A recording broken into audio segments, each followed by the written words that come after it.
Hello, everyone. It's Cheltenham half time, and it is time for our Cheltenham day 3 and 4 preview on the Matchbook Betting podcast. We've had a fair bit of success so far. Personally, Wednesday just shouldn't happen. Just do Tuesday, do Thursday, and do Friday. Sam, you're nodding.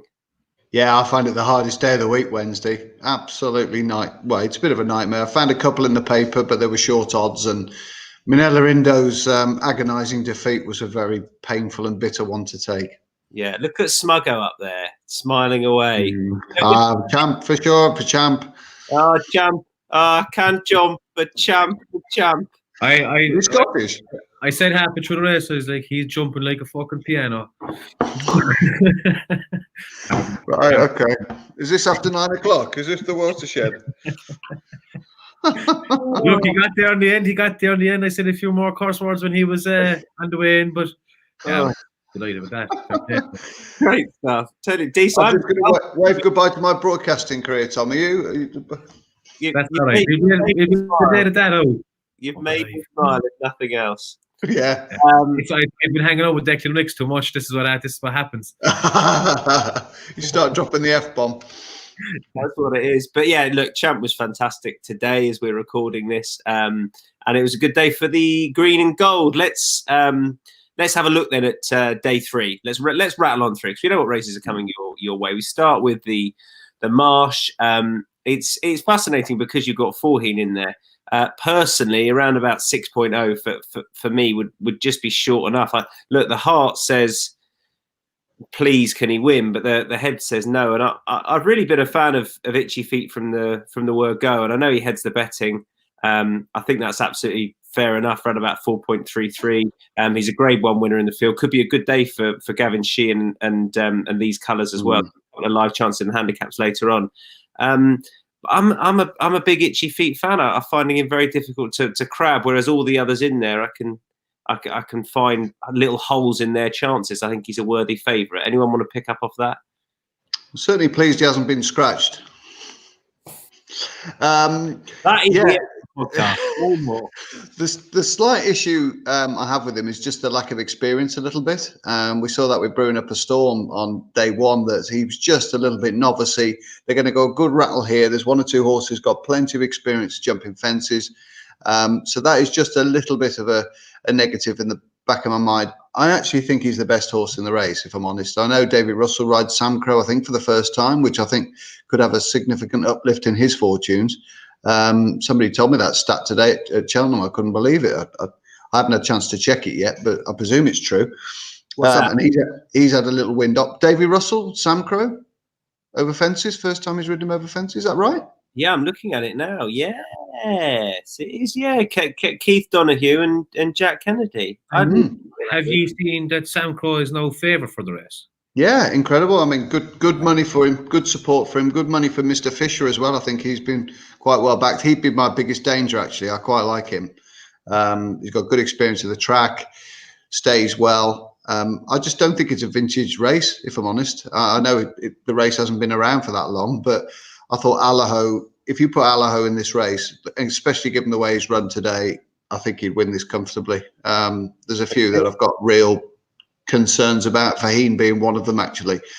I'm just hoping he gets round safe and sound. I couldn't really fancy him to go with Itchy Feet and Mr. Fisher as my danger. Maybe a rare win for GB. And Deasy, what do you reckon? I know that Gavin Sheehan has said Itchy Feet will win this race. The whole of the Manway is on Itchy Feet. I can tell you that now. The move on Sam Crow is fascinating. He was kind of like, no one was talking about him in this race coming up to it. I know he's favourite with a fair whack of money. Like he was 8-1 the other day now. 9.0, and he's 5.1 now. I've put up Mr. Fisher for this already.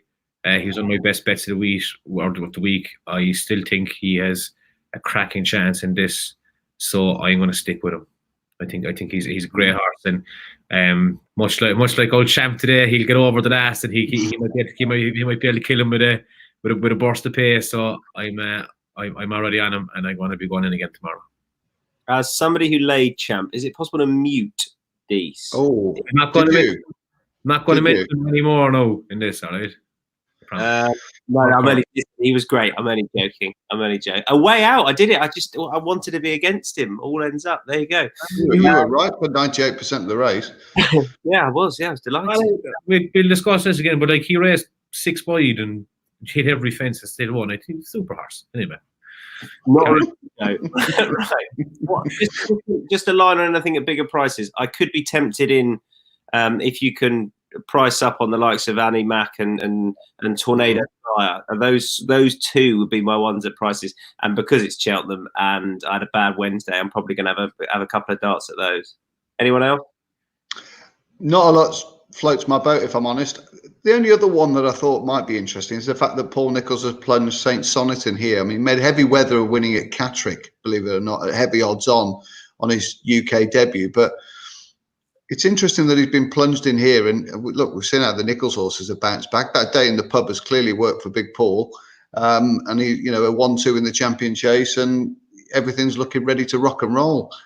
They've taken the view at Ditchy that they're not going to run horses just for the sake of having social runners. So at 28-1, maybe he's worth a tickle each way. But I'm happy with Itchy Feet and Mr. Fisher for the home contingent.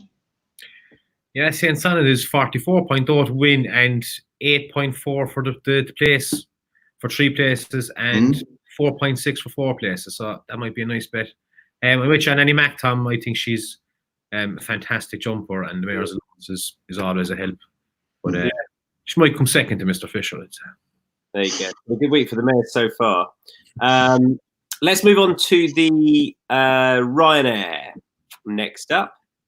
And first of all, does anybody not fancy A Plus Tard? Oh, really? Simple as that. Let's move on.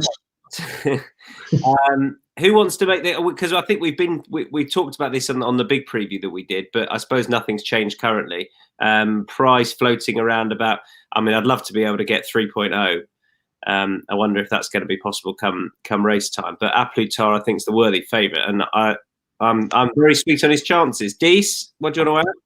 Oh yeah, A Plus Tard all the way. I think that I wouldn't say max bet no tomorrow, but the way Henry's horses are running on top of his back form, there's a lot in his favour. The way Willie's horses are running, there's a lot against him, and I think A Plus Tard is a cracking bet in this. The only thing I'd say on Willie's form is that I think it's a bit of a non-point. I remember a few years ago when I had to interview Ruby every morning on Racing TV, and he hadn't had a winner on the first 2 days. And Thursday morning, he wasn't in a good mood. But then he had a ridiculous Thursday. I think it was when Penhill won the stayers, everything. And did they have 4? Oh, 4, and then about another 4 on the Friday. It's Cheltenham, and he's, he doesn't have Ruby riding his horses this year, though. That's very true. He's got Robbie Power riding them. Yeah. I mean, well, he does. Yeah. And that's not a criticism of Robbie Power, who's brilliant, but I thought... I think Robbie Power should enjoy this Cheltenham and Willie Mullins horses, because I doubt it'll be another one. Oh.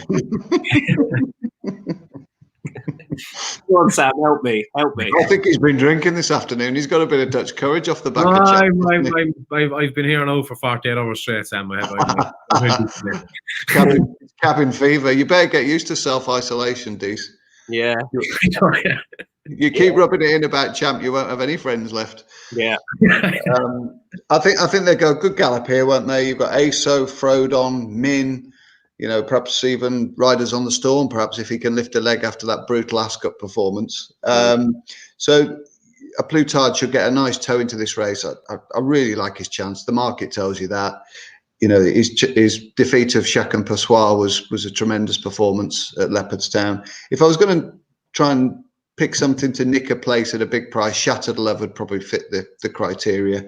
Obviously, won round here at the festival before. Now, she hasn't shown up a whole lot this year, but with the Elliott horses running well, Mark Walsh on the score sheet now, bit of confidence. I just thought she was a big price if you could get sort of 34.0, something like that, win and place. You've got the dead 8. You've got a few horses in here that are probably going to be riding to win. I'm not sure Shattered Love will be. I think she might be ridden a bit chilly and try and pick up some pieces. You never know. The Jack might come up at a decent price. She's one that I've had a little tickle on at 40 early on in the week, but I'm really hoping a Plutard can win and give Rachel another welcome winner, and hopefully she can build a bit of momentum through the day. Yeah, agree with that. Anything else to add to the Ryanair? We're all team Plutard. So I hope Min doesn't go bolt up basically, because we won't be the only people with egg on our face if that happens. I think. No, that's very true. Yeah.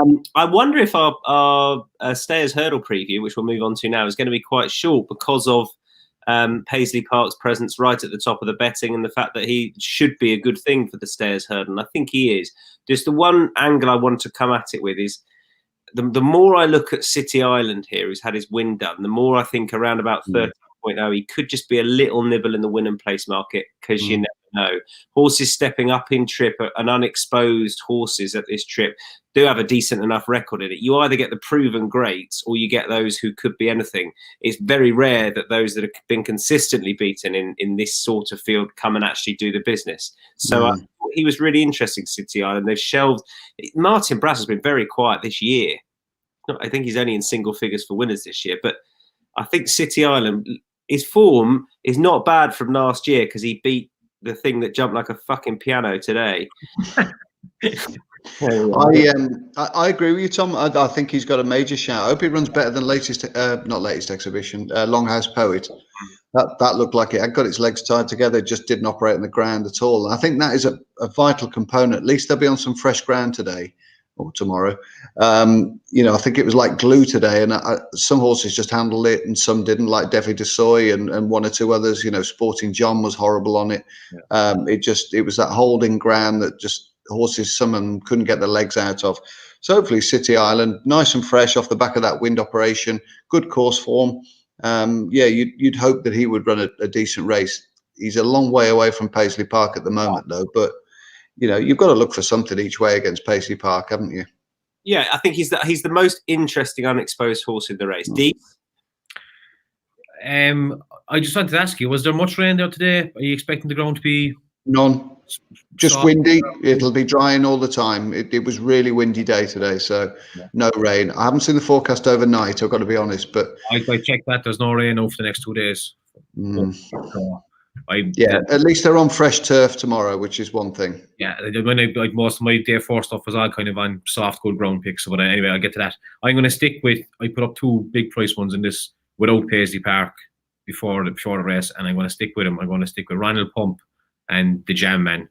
Now Ronald Pump is going to be about 7 or 8.0 without to win, and the Jam Man you're going to be getting probably 20 plus.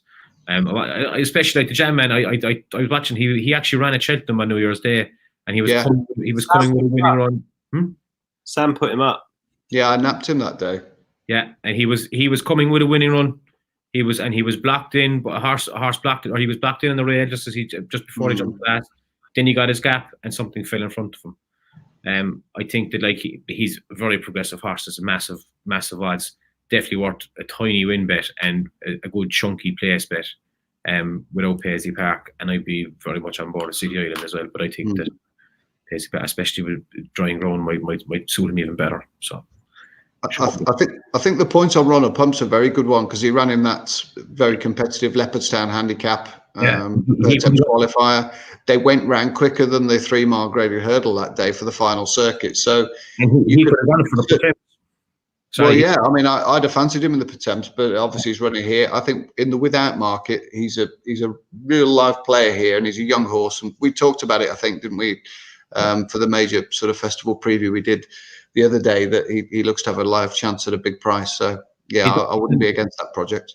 And like some of the ground seeds are going against Somerville Boy, M. Thomas unknown, City Island has a chance. Penhill could win this as well. Pull out of the bag again. Surge. There's not that much ahead of him that have unbelievable chances. I'd be willing to have a go off him definitely without Paisley Park. And the fact he's going instead of the Potemps, I think, is a good shout with him. Just on Simon Clace after racing today said we're changing tracks from the old course to the new course. Obviously, I don't know why I'm reading that. The going is soft, good to soft in places. Going to leave it like that overnight. There are a couple of mils forecast between now and the start of racing, but I don't think it's going to be anything big. So I think we can work on. soft, good to soft, perhaps leaning towards the latter, I'd say. It might freshen it up a bit. So that, I mean, I know it's untouched ground, but at least it'll freshen it up a bit. They might go through it a bit easier. Yeah. Any other bets on day 3? Go on, Sam. I'll let you kick off. We've got the plate. We've got the Mayor's Novices hurdle, and we've got the Kim Muir and Yeah, I like LeBroy in the Kim Muir, especially with Ben Pauling having a couple of winners and Kildisart running so well early on in the week, and Global Citizen. I think he's got a good chance for Jamie Codd, who obviously won the 4-miler on him last year, or the National Hunt Chase on him last year. Comes out of the race that served us quite well on Tuesday with the conditional at Warwick. Obviously that classic chase, the second Captain Chaos winning, the 6th of Henry Daly's winning. Head for the Stars, something like that. And LeBroy obviously was 5th in that race, just a place or 2 behind the conditional. So I like his chance a little bit. I like Concertista's chance at a nice price in the mares because she was 2nd in the race last year. She's collapsed a little bit in the market this afternoon. I've got a feeling 1 or 2, well, certainly more high-profile tipsters than me might well be putting that up overnight. But I think, she was as big as 10-1 early doors, so she might only be 6.0 now, unfortunately. I think she's got a big chance because the horse that finished 2nd in the Coral Cup beat her at the Dublin Racing Festival. So that form's working out quite nice. Black Tears, was it? Davy Road. So that form's working out quite nicely. I think she's got a big chance of giving Minetta Melody a good run for her money in that. Dees? Nothing I'm hugely strong on, but I think Sir de Bartlett has a massive chance at the Portemps. He's only up £7. If you had thrown £7 in his back and given him a freer run last year, he would have still won by a couple of lengths. So I'd be back in Jack with Louis as well in that race. You'll remember him, Tom. You did a great bit on Racing TV about his first race when he bolted. I think it was at Wetherby. And yes, he went off to get out in the middle of nowhere, didn't he? Yeah. He ran around the track twice backwards and then lined up and still won the race by 5 lengths. Yeah, he beat West Cork and what's the other one? He beat West Cork, who's now rated 135 or 139, and he beat Young Bull. And between the two of them, they have won 6 times in their last 8 races combined. So no, he's obviously not a plot job, but I think he's won a Cheltenham already this year. I'll give him. I think he's 28.0. He's well worth an each way bet. And the other one I'd be looking at then, I was actually looking at Bob Mahler in the Kim Muir at a big. That is fancied, by the way. Strongly fancied. He's after it. There's a small bit of money gone on him already. They won this 2 years ago with Missed Approach. Again, no, this Bob Mahler is not a plot job. He won his last race up in the Edinburgh National. Probably to get in here. He has Cheltenham form. He ran there in November. He had the weirdest ride ever. They kept him basically on the outside of the track. He was jumping fine, and all of a sudden he just ended up nowhere. I think that, he could be a sneaky one in here, and I think he's going to be about 20.0 as well. So I'll be having a winning place betting him. And just to pick up on the Portemps, I always like looking for a horse that's been over fences and it hasn't quite worked out. They've got a decent enough record in it, those types. There are a few in there. Not Dingo Dollar for all he's a massive price, but Kilbricken Storm, the horse that's just above him. I think he's got a pretty obvious chance around about 17.0. I don't know if you can do me any better than that, Dees, but he's go on. 2 seconds, I know. He won the Portemps. 24.0. I'll take that. 24.0. He won the Portemps. Dingo Dollar is 90.0 if you want a bit of that. Yeah, I don't know about the trade. I don't think he likes other horses, unfortunately, which isn't good in a big field. He won the Albert Bartlett. He's a well-treated horse off 140. My only slight niggle is that Colin Tizard horses haven't been running very well. But I think, again, it's probably too soon to, you could look at Philip Hobbs's horses today and make that, but I think it's too soon to be said. That happened a few years ago, and Colin Tizard won the Bartlett and the Gold on Friday. So probably wouldn't he? It's a very long week, isn't it? It doesn't pay to make rash judgments. Agreed. The other horse I will back is the one you've already said, Sab, LeBroy. Did a preview night with Ben Pauling on Monday night, and he was most sweet and confident over Kildisart with this horse. Yeah, good. Noticeably. So I thought that was interesting. I think he's well back backing. So that's my other one. We done Thursday, lads? Anything else? Happy with that? Best bets. I always forget those. Best bets. LeBroy for me. Switched on because I'm not. Best bets on the Thursday. Can I steal LeBroy, Sam? Do you mind? Already. You're not listening at all, Tom. I'm gonna stick LeBroy in as my best bet on day 3. LeBroy for Ben Pauling. Sam. Go on then. I'll have cider Burley. I'll nick that one off Dees. I'm going to go for Mr. Fisher. So on the first race, get the day off to a cracker. Yeah. Go on. I was worried he was going to say something like champ in next year's Gold Cup. Yeah. Well, if you want to do Jack Louis in next year's Fox Hunters as well. That's a brave chat. I'll tell you what, the roof will come off if Maxi rides a winner at Cheltenham, won't it? I'm going to put him up in the Fox Hunters, so look out. All right, let's move on to. So we've got our best bets done. That's best bets on day 3. We move on to day 4 and the Triumph Hurdle. I have been Team Goshen for a long time, and I'm not about to change yet. What's going to go off Fav, Dees? Is Solo definitely going to go off Fav? No, Goshen is Fav. Goshen is Fav at 4.2. You Solo at 4.8. All Mankind is 6.2, and Aspire Tour is 8.4. Okay, well, I mean, just to come in on that, Goshen, when we were doing the full preview, was 3rd in, really. I think he should be Fav, but he is now. So that would temper, if you haven't backed him already, my enthusiasm. But I still think he's an aeroplane, and he is the right one to be with in this. I love him, and I get the point that people say he'll go off too quick with All Mankind, but I think he'll actually track All Mankind. Yeah. I think he's a serious animal, and I think his form stacks up better than anything else. So I'm Team Goshen, done on the Triumph. I can't see how he will lead All Mankind because he is the quickest thing over 2 or 3 hurdles that I've seen, pretty much, bar Make a Stand probably. And then Harry Skelton, I mean, he's going to be absolutely revved to the max, isn't he, Harry? He'll already be in 5th gear before they've even gone down to the start. I think All Mankind will lead, and I think it might help Goshen the fact that there's more runners in this race than he normally encounters over hurdles. Jamie Moore, I'm sure, a very savvy rider, will make sure that he tries to keep something on the right-hand side of him. So if he does start to edge down his hurdles a little bit and run down them, there is something there just to stop him doing an Asterion Phalange and wiping out the whole field. So I don't think that propensity to drift right is as marked as we saw, in the Supreme Novices from Asterion Phalange anyway. And I think it will help if he just takes a lead. I don't think he has to lead. He took a lead on the flat. He's gone off in front because he's clearly the best horse, and he's just running ragged because he's got such a big engine. So I totally respect his chance. Totally respect the chance of All Mankind as well, but I can't help feeling that it's going to catch up with him one day, those trailblazing tactics. I'm not sure he's going to be able to fill him up as well from that long run from the second last to the last as well. I'm going to jib out of this race. I've gone round and round the head of the market, and I'm going to have something like Sasiko each way, who I've backed anti-post, so I'll stay with him. I wouldn't mind a bit more rain for him, if I'm honest. And I think Wave of the Sea might run quite well. Obviously, Barry's riding brilliantly at the moment. He's on the crest of a wave, so to speak.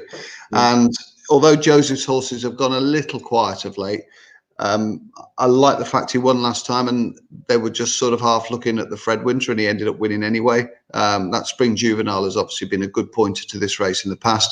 I think he got freshened up prior to that run at Leopardstown last time. I think he'd just gone over the top a little bit. Hopefully that 40-day break, and they might have just tinkered with 1 or 2 things. I think he's a fair sort of win and place bet as well. So I'll probably back the 2 sort of 12, 14 to 1 pokes against those at the head of the market because I can't split those. Fair enough. Dees, head of the market or bigger prices?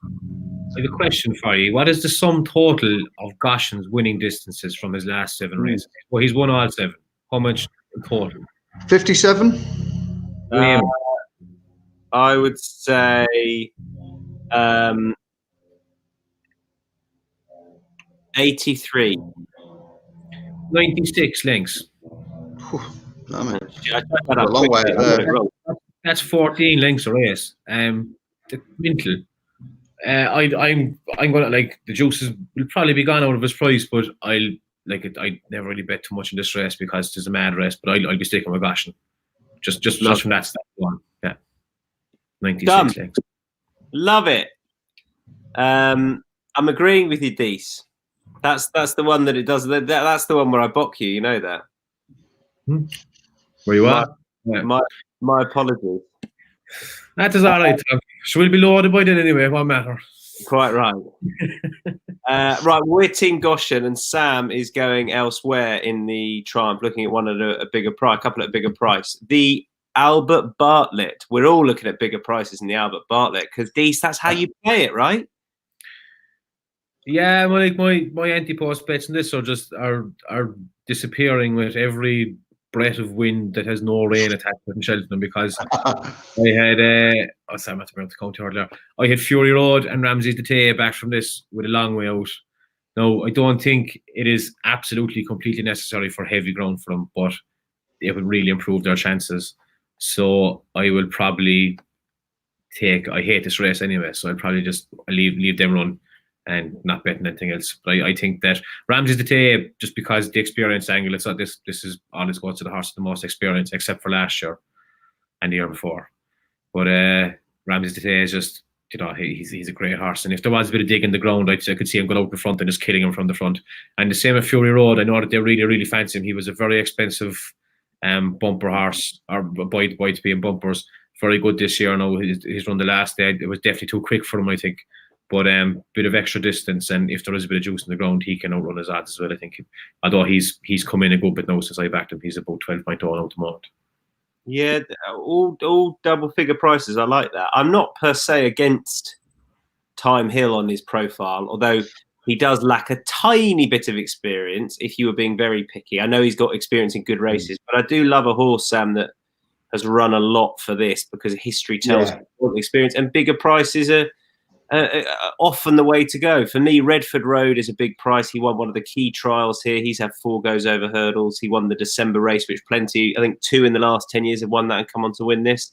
And Ramsey's Detail is the other one I have back, just purely on profile. He's the obvious one profile rise for the race. So those two, Redford Road and Ramsey's Detail, on obvious race profiling, double figures for me against the field.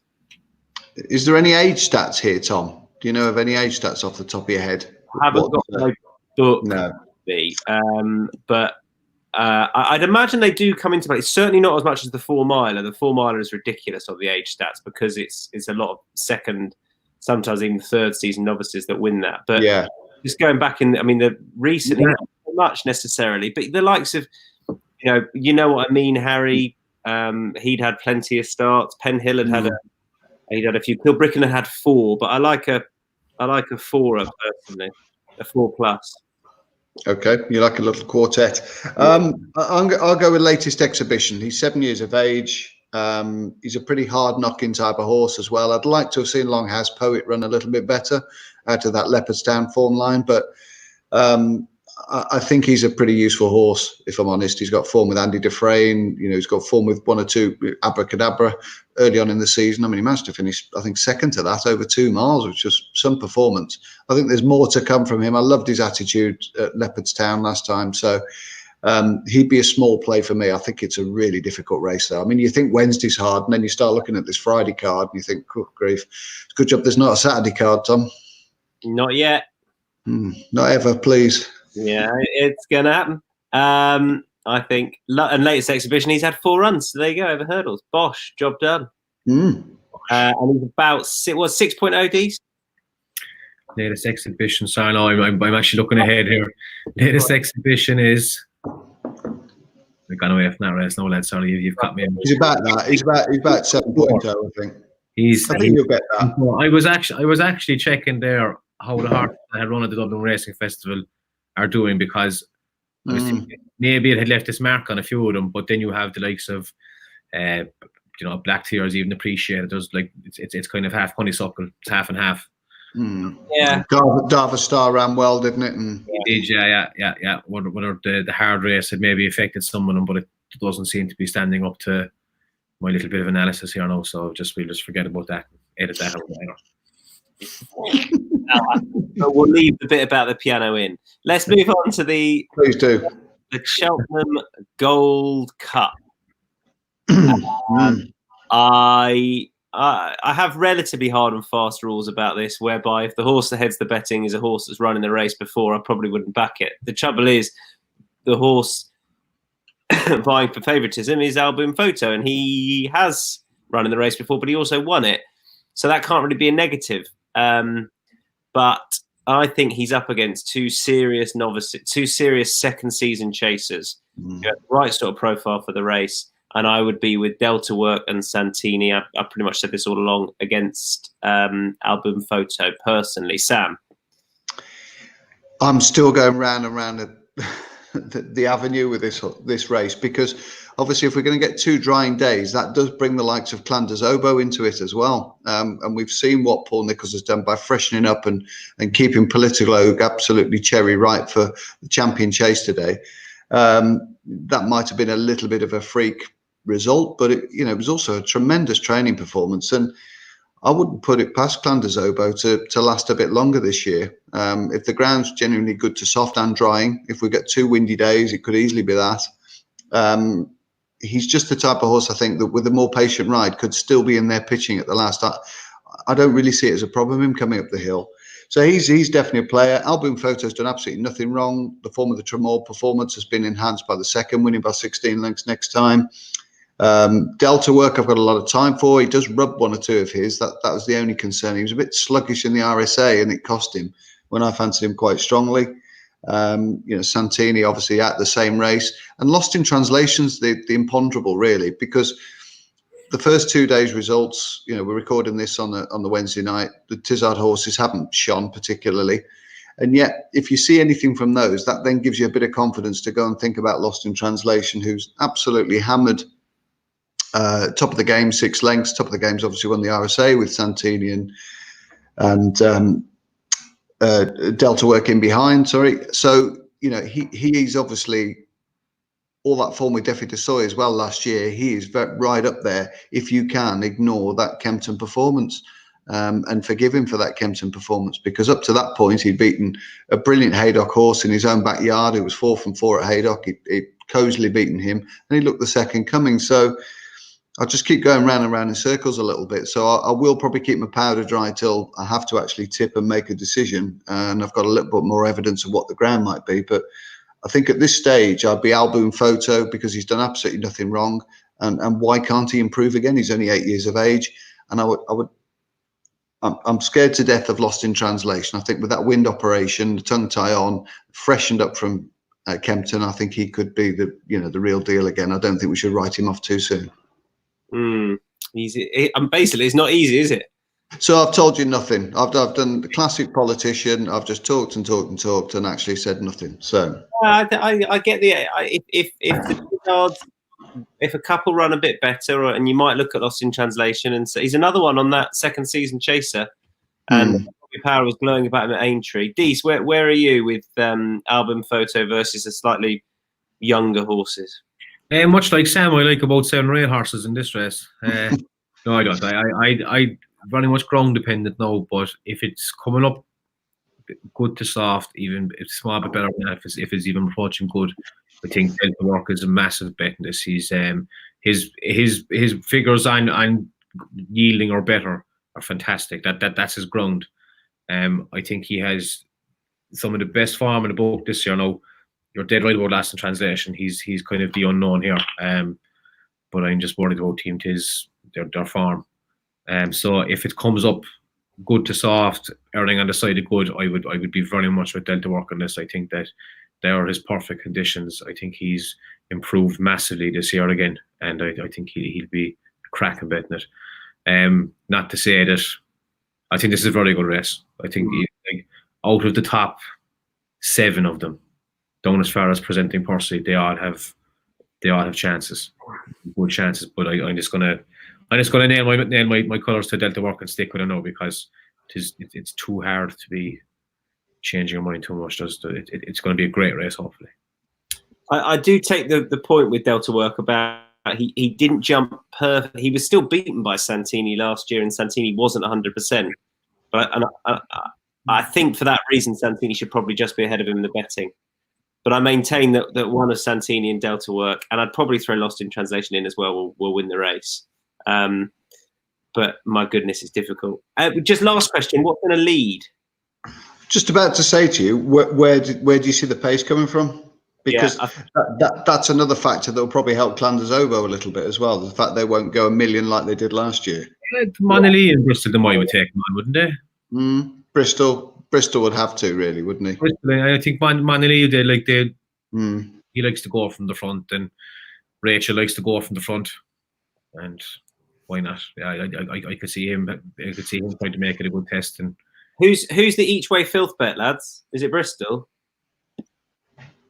I don't think there is one, because there's literally, I mean, even presenting Percy, who's had a much better preparation than last year. He was made favourite for this last year off the back of the worst preparation you could imagine. He's actually shaping like there's still a race of this nature in him. You've even got him. So I don't think there is a filth each way, is there? Because I could see any one of about 8 of these horses, but there's only 3 or 4 I wouldn't want to bet place. So yeah. I'd have to leave it out, really. Good stuff. Right. Any other business on the day? Any other bets for day 4? We've got the Fox Hunters. We've got the County Hurdle. It's a ridiculous day. We've got the Grand Annual and we've got the Martin Pipe. So off you go with your handicap plots. Dees, first of all. Okay, so in the County Hurdle, Willie Mullins has a horse called Saint Roi, who I have backed. Saint Roi. What? Saint what? Saint Roi. Again. That I have backed for the Martin Pipe. But he's running in the County Hurdle now. He went down to Tramore with Album Photo that day and absolutely balled it up. I think it's a tip. It's a JP horse. Barry Gurley is riding him. Probably tipping himself that he's running in this race. He's about 14 or 15.0 now. I can't see that being there when he lines up. And also Sir Valentine, who I think he ran into fourth in the Betfair Hurdle. Yeah, ran very well.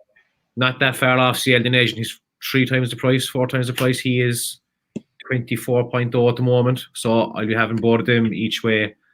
Staker Wallace in the Fox Hunters, because all of Ireland has got that tip, and we would all be shouting for him after Delta Work wins the Gold Cup. And Paloma Blue in the Grand Annual, and 6 or 7 of them in the Martin Pipe. Then I've front view is obviously the secret handicap plot job that has more pounds in hand than anything in the world ever, but he's a skinny price. So Charles Burns has Dr. Duffy in there, who came over to Cheltenham in the October meeting, was backed into favouritism, ran a fine race and has run very middling since. And he lands back. He's back over there on the Martin Pipe, so he's a nice chunky price. He could be a good one as well. Just a few. I love it. Blimey. Yeah. I'll be out on Friday now. We're going to do the podcast on Friday morning, and we're all heading into town then. So I'll be backing all of them and at least another 20 horses on the day as well. Responsible gambling, folks. Yeah. Oh yeah. But no, but I give most of my money to my girlfriend now on Thursday night, so that I can't go completely nuts. And, yeah. Great. Best day of the year, lads. That's what he says. Sam, what have you got on Friday other than the main? Right. Well, a lot of these races, because I've been doing tomorrow's stuff, I haven't done to death, if I'm honest. Stolen Silver, I backed for the Coral Cup. Obviously, he hasn't gone for that. He's going for the County Hurdle instead. He's sort of 16 to 1-ish. I thought he ran really well. We alluded to it on the pod the other day that he ran really well in the Betfair Hurdle and finished very strongly. So strongly run 2 miles. He got caught up in a bit of a schmozzle on the sort of the home turn and got filtered back and just didn't get a clean run. But I think there's more to come from him. Obviously, he's a novice in the County Hurdle, but I haven't been through the race with any great diligence as yet. So that would be a little bit of a question mark as a possible. Fox Hunters haven't done. If you fancy Stalker Wallace, you've got to fancy Billaway a bit, haven't you? He's the one that I think could end up going off favourite. Depends if Willie Mullins can gain any momentum over the next 48 hours or not. The Grand Annual about Billaway being a lot of positive chat I've heard from. I think me too. Yeah, I would just like to say that like Staker Wallace now is like a taxi driver type. I've no interest in the Fox Hunters and have done more research. Okay. I like Paloma Blue as well, but I can't understand why. Well, I can understand because they've got other good rides, but why Rachel Blackmore's not riding or Davy Russell? Has Davy finished his retainer with that owner? Because he normally rides Paloma Blue, and I thought he'd be tailor made for this race. Just a creep ride, you know, just literally smuggled into the race. A horse that will love the drying ground as well, by the way. Probably because David Coleman won the Arkle for Henry de Bramhead on Tuesday. Maybe David Russell wants to go home. Good point. Good point. Well made. And the last race, Davy Russell is on a retainer for Chosen Mates owners. Well, he's very interesting horse, isn't he? Because he beat that horse of Jesse Harrington's Pointless at one since, which I can't pronounce. And then the last race, obviously everybody's seen the plot with John Joe O'Neill Jr. riding for Joseph on Front View, who, I choose my words carefully, was given a tender ride at Thurles. But the horse that beat him is 3 times the price, 5 o'clock, and I don't think he did a lot wrong. So I'd have to probably back the both of those in that last race. Yeah, yeah. What price do you think front View is going to go off? I'm pretty good. I heard that John Joe was going to ride. I like the way you're thinking, and I don't know. Really? Yeah, John Joe has jacked up in Front View. Yeah, no, I know. That's what. I'm all a bit at sea now with Front View. They're both a similar sort of price. I haven't got anything in that one in the Martin Pipe. It's not normally a race to go against the money in, to be honest, as opposed to say a Boodles or something like that. I wanted to mention Embittered in the county, who came out of the right race last time for this race at Leopardstown, and those days are gone, ran pretty well in the Coral Cup. So that form, I think, is decent. And also Mahayed, I know he's about 11.0, 12.0, but Dan Skelton, I interviewed him yesterday, and he's always quite bullish, but he was noticeably, I couldn't have him better, and I think he thinks he's his best chance of the week. Really? Yeah, he's had his win done. He's such a good trainer for these as we know in this race. So he's going to carry some of my money as well. And there was one in the Grand Annual. I can't remember who it is, so it can't be that good. I backed Granatine. I don't know if you want to go in now. I think I don't know. I'll get it out there that I backed it and look like a shrewdie because I got a bigger price than it is now. So there you go.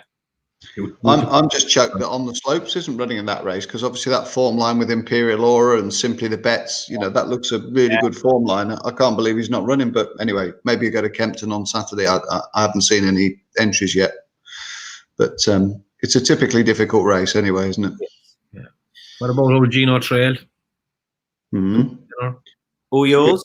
Have you backed it? Not yet. No. Not yet. You will. Well, Friday's going to be a big day. Don't give the missus too much money on Thursday night, Dees, because you're going to need some. I give them to her already, Sam. Wow. She went to buy a new cooker, so more luck to her. Does she know how to operate it, Dees? Oh, she does. No, she's very good in fairness. She's very good in fairness. You know what you can call your new cooker, Dees? Yeah. Champ. On that note, let's do some best bets for Friday. I'm going to go first with Goshen. I went first last time. Oh well. Goshen best bet on Friday. Yeah, Goshen for me. Dees? Delta work in the Gold Cup. Sam? I'll go Stolen Silver in the County Hurdle. Ooh, lovely. Great stuff. Thanks, lads. Cool. Sam, brilliant Wi-Fi in the, and I love the beams. I love it all. The brick. Yeah, you can tell them in Cheltenham, can't you? Yeah, the old converted barn. And Dees and I got the same background. I've just got no words on it. Yeah, you couldn't afford the words. We're sending the painter over for the entry previews time, okay? Now that is the definition of optimism. Yes, that's going to be out. Right, lads. Happy Cheltenham. We're only at the halfway point. Although if you're watching the Friday 1 3/4, but hey, who's counting? I hope you've enjoyed all the previews so far and the winners that we put up, because there have been a few. And very best of luck for your last couple of days. Deasy, thank you. No bother, Tom. Sam, thank you. Cheers, Tom. You look after yourself. You don't want any more of them threatening bits, do you? No, thank you very much. And thank you. Watch what you eat. For quite right. Thank you. Thank you for watching at home. And we'll see you all soon. Happy punting at Cheltenham.